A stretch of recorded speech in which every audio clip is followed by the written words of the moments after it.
Hello everyone, welcome back to the sixth lesson of this Python calculator project. So we will first go over the learning objective. So the goal of this lesson is for us to basically understand how we can use for loops, while loops, or any other type of loops, and the conditional statements in Python to basically extract the second number from a mathematical expression and how we can set up the ground to perform a specified mathematical operation on the two extracted numbers. Okay. Now, just to remind you guys again, so an expression in math is something like here 3 plus 3. So this is an expression, and extracting is how we can take out this number and this number. Let's fix this. Let's go over to the hints. So similar to extraction of the first number, we can use an infinite loop to extract all digits of the second number. So we can basically use a for loop or a while loop. In this case, I believe would be the best option to basically extract all the digits that are in an expression. So next hint is that we should break the loop when we reach the end of the string or encounter another operator indicating the end of the second number.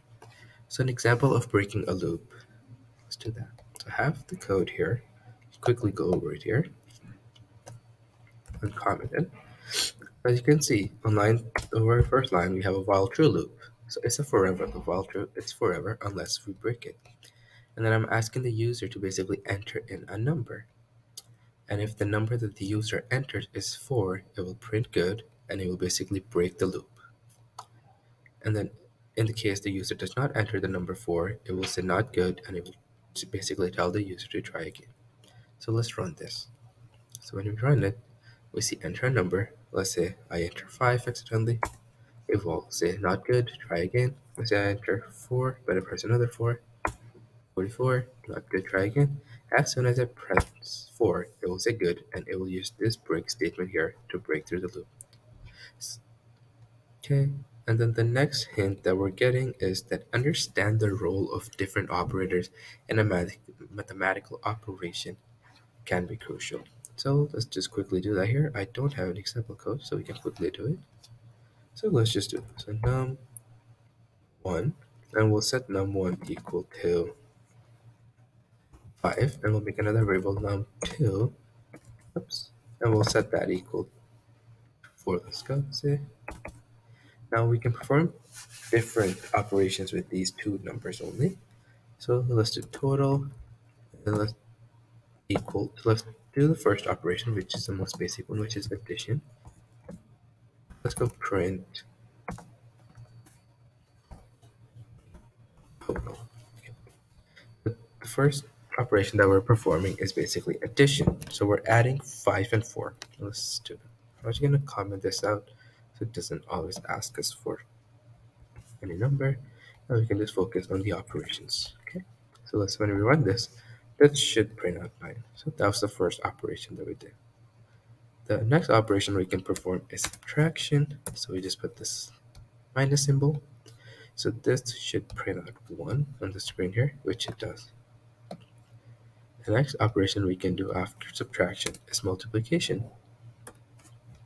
So 5 times 4, which should be 20, which it is, as it shows here. And the last operation that we will be looking at is division. So 5 divided by 4 is 1.25, but I believe it'll print, well, it printed a float. So it did print a float. Now in the case if you wanted to print an integer, we will make use of the int function. So quickly I can show you guys how we can do that. I can do total 1, and then I can do int total. I just change this variable to total 1. Now what this will do is just print out 1. So if that's what we're looking for, that's what we will get. And there are other operations that we can perform. Quickly get rid of this, change this back to total. We can do 2 slashes, which is floor division. So this should automatically just print 1. So it does floor division. It will always round down no matter what. Okay.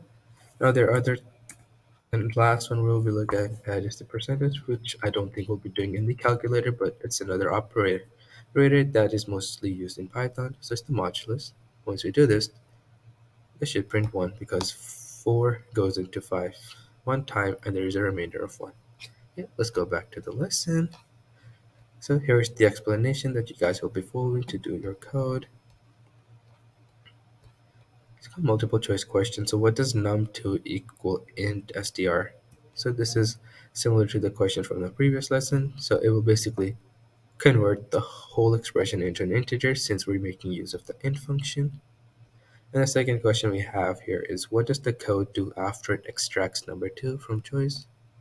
So that's when you use a while loop to extract the second number that's in the expression. And here are some resources that you guys can use for like such as Python loops, strings, or int function. You guys can use these resources to basically help you guys out if you guys get stuck in here. So this is it from lesson 6. I'll see you guys in the next lesson. Have a good one.